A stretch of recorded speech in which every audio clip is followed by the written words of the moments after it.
আসসালামু আলাইকুম, স্বাগতম জানাচ্ছি বিবিসি নিউজ আন্তর্জাতিক সংবাদে। শুরুতেই সংবাদ শিরোনাম, এরপর বিস্তারিত। ৪,১০০ কোটি ডলারের বিনিয়োগ পেতে যাচ্ছে ভেনেজুয়েলা। লেবাননে ইসরায়েলি হামলায় টিভি উপস্থাপক নিহত। ৮০৮ বন্দী মুক্তির দাবি ভেনেজুয়েলার। ১৫ বছরের কম বয়সীদের সামাজিক যোগাযোগ মাধ্যম নিষিদ্ধ করতে ফ্রান্সে বিল পাস। দর্শক, এতক্ষণ শুনছিলেন সংবাদ শিরোনাম। এখন বিস্তারিত। আপনি যদি ইসরায়েলের ধ্বংস চান এবং মুসলিমদের পাশে থাকেন, তাহলে ভিডিওতে লাইক করে চ্যানেলটি অবশ্যই সাবস্ক্রাইব করে দিবেন এবং আপনার মূল্যবান মতামত অবশ্যই কমেন্টে লিখে জানিয়ে দিবেন। এখন বিস্তারিত। ১৪০০ কোটি ডলারের বিনিয়োগ পেতে যাচ্ছে ভেনেজুয়েলা। ভেনেজুয়েলার অন্তর্বর্তী প্রেসিডেন্ট ডেলসি রদ্রিগেজ সোমবার ২৬ জানুয়ারি জানিয়েছেন, বিদেশি বিনিয়োগ আকর্ষণের লক্ষ্যে তেল খাতে পরিকল্পিত সংস্কারের মাধ্যমে ২০২৬ সালে দেশটি ১৪০ কোটি ডলারের বিনিয়োগ পেতে যাচ্ছে। এটি ২০২৫ সালের তুলনায় ৫৫% বেশি করা। কারাকাস থেকে বার্তা সংস্থা এএফপি জানায়, রদ্রিগেজ বলেন, জ্বালানি খাতে রাষ্ট্রীয় কঠোর নিয়ন্ত্রণের কয়েক দশকের অবসান ঘটাতে একটি বিল সংসদে গৃহীত হলে ২০২৫ সালের তুলনায় তেল খাতে বিনিয়োগ ৫৫% বৃদ্ধি পাবে। তিনি দাবি করেন, গত বছর বিনিয়োগ প্রায় ৯০ কোটি ডলারে পৌঁছেছিল এবং চলতি বছরের জন্য ১৪০ কোটি ডলারের বিনিয়োগ চুক্তি স্বাক্ষরিত হয়েছে। গত ৩ জানুয়ারি যুক্তরাষ্ট্রের বিশেষ বাহিনীর অভিযানে নিকোলাস মাদুরো ক্ষমতাচ্যুত হওয়ার পর রদ্রিগেজ তার স্থলাভিষিক্ত হন। তেল খাতকে বেসরকারি বিনিয়োগের জন্য উন্মুক্ত করার পরিকল্পনা নিয়ে আয়োজিত জনপরামর্শ সভায় ব্যবসায়ী মহলের উদ্দেশ্যে তিনি বলেন, পৃথিবীর সবচেয়ে বড় প্রমাণিত তেল মজুদের দেশ থেকে আমাদের উৎপাদনের দিক থেকেও এক বিশাল শক্তিতে পরিণত হতে হবে। অন্তর্বর্তী এই নেতা ভেনেজুয়েলার সমৃদ্ধ অপরিশোধিত তেল ক্ষেত্রে যুক্তরাষ্ট্রের তেল কোম্পানিগুলোকে প্রবেশাধিকার দেওয়ার জন্য যুক্তরাষ্ট্রের প্রেসিডেন্ট ডোনাল্ড ট্রাম্পের চাপের মুখে রয়েছেন। মাদুরোর পরিবর্তে রদ্রিগেজকে ক্ষমতায় বসতে সমর্থন দেন ট্রাম্প। শর্ত ছিল তিনি ট্রাম্পের এজেন্ডা বাস্তবায়ন করবেন। দীর্ঘদিনের অব্যবস্থাপনা এবং দুর্নীতির কারণে ভেনেজুয়েলার তেল উৎপাদন ২০০০-এর দশকের শুরুতে দৈনিক ৩ লাখ ব্যারেলের বেশি সর্বোচ্চ অবস্থান থেকে নেমে আসে এবং ২০২০ সালে ইতিহাসের সর্বনিম্ন দৈনিক ৩,৫০,০০০ ব্যারেলে। এরপর থেকে উৎপাদন আবার বেড়ে বর্তমানে দৈনিক প্রায় ১২ লাখ ব্যারেলে বাড়িয়েছে। লেবাননে ইসরায়েলি হামলায় টিভি উপস্থাপক নিহত। দক্ষিণ লেবাননের টায়ের শহরে ইসরায়েলি হামলায় একজন টিভি উপস্থাপক নিহত হয়েছেন। তিনি লেবাননের আল মানার টিভি স্টেশনে কাজ করতেন। সোমবার ২৬ জানুয়ারি লেবাননের সশস্ত্র গোষ্ঠী হিজবুল্লাহ এক বিবৃতিতে এসব তথ্য জানিয়েছে। হিজবুল্লাহ জানায়, হিজবুল্লাহ সমর্থিত আল মানার টিভি স্টেশনের উপস্থাপক আলী নূর আল দিনকে হত্যা করা হয়েছে। হিজবুল্লাহ তার হত্যাকাণ্ডকে বিশ্বাসঘাতক হত্যাকাণ্ড বলে অভিহিত করেছে।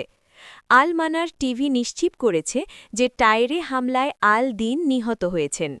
তিনি আল মানার চ্যানেলের ধর্মীয় অনুষ্ঠানের উপস্থাপক হিসেবে কাজ করতেন।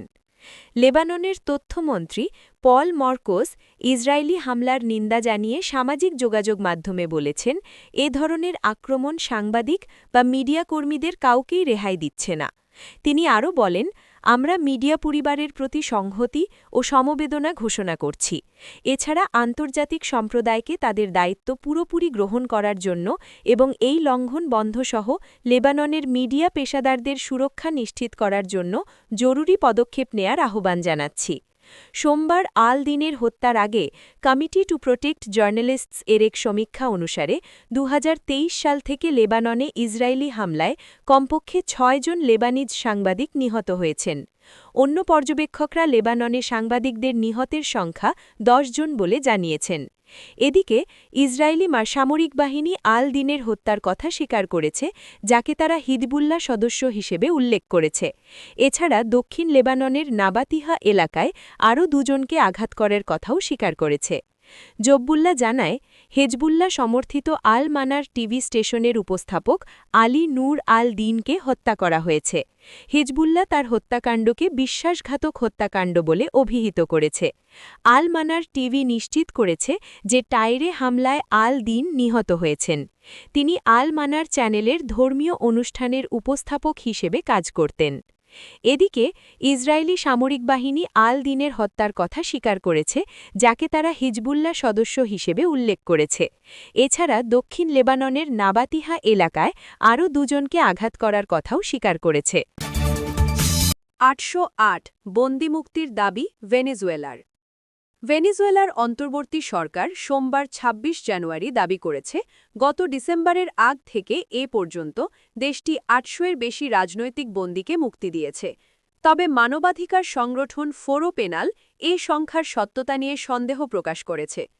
গত চলতি মাসে দীর্ঘদিনের নেতা নিকোলাস মাদুরোকে যুক্তরাষ্ট্রের সামরিক অভিযানে ক্ষমতাচ্যুত করার পর তার ভারপ্রাপ্ত উত্তরসূরি ডেলসি রদ্রিগেজ বিক্ষোভে অংশ নেয়া বা অন্যভাবে সরকার বিরোধিতার অভিযোগে আটক ব্যক্তিদের মুক্তি দিতে ওয়াশিংটনের চাপের মুখে রয়েছেন। শনিবার পর্যন্ত এই প্রক্রিয়ার অগ্রগতি ছিল ধীরগতির। তবে ওই দিন হঠাৎ করে ১০০ বন্দীকে মুক্তি দেয়া হয়। এরপরও অনেক বন্দির স্বজনরা প্রিয়জনের মুক্তির অপেক্ষায় কারাগারের বাইরে অস্থায়ী শিবিরে অবস্থান করছেন। কারাকাস থেকে বার্তা সংস্থা এএফপি জানায়, রাষ্ট্রীয় টেলিভিশনে দেয়া বক্তব্যে স্বরাষ্ট্রমন্ত্রী দিওসদাদো কাবেলো বলেন, ডিসেম্বরের আগ থেকে শুরু করে এখন পর্যন্ত মোট ৮০৮ জনকে মুক্তি দেয়া হয়েছে। তবে তিনি ঠিক কোন সময়কালকে উল্লেখ করছেন তা স্পষ্ট নয়। কাবেলোকে পর্দার আড়ালে ক্ষমতার অন্যতম নিয়ন্ত্রক হিসেবে দেখা হয়। শুক্রবার ডেলসি রদ্রিগেজ জানান, ডিসেম্বর থেকে এই পর্যন্ত ৬২৬ জনকে মুক্তি দেয়া হয়েছে। তার দাবি, এই মুক্তি প্রক্রিয়া শুরু করেছিলেন মাদুরো নিজেই। ভেনেজুয়েলার বন্দীদের পক্ষে কাজ করার সংগঠন ফোরো প্যানাল জানায়, তারা ডিসেম্বর থেকে এ পর্যন্ত ৩৮৩ জনের মুক্তি যাচাই করতে পেরেছে, যাদের মধ্যে কয়েকজন বিদেশীয় রয়েছেন। সংগঠনটির তথ্য অনুযায়ী ৮ জানুয়ারি সব রাজনৈতিক বন্দীকে মুক্তির ঘোষণা দেওয়ার পর থেকে মুক্তি পেয়েছেন ২৬৬ জন।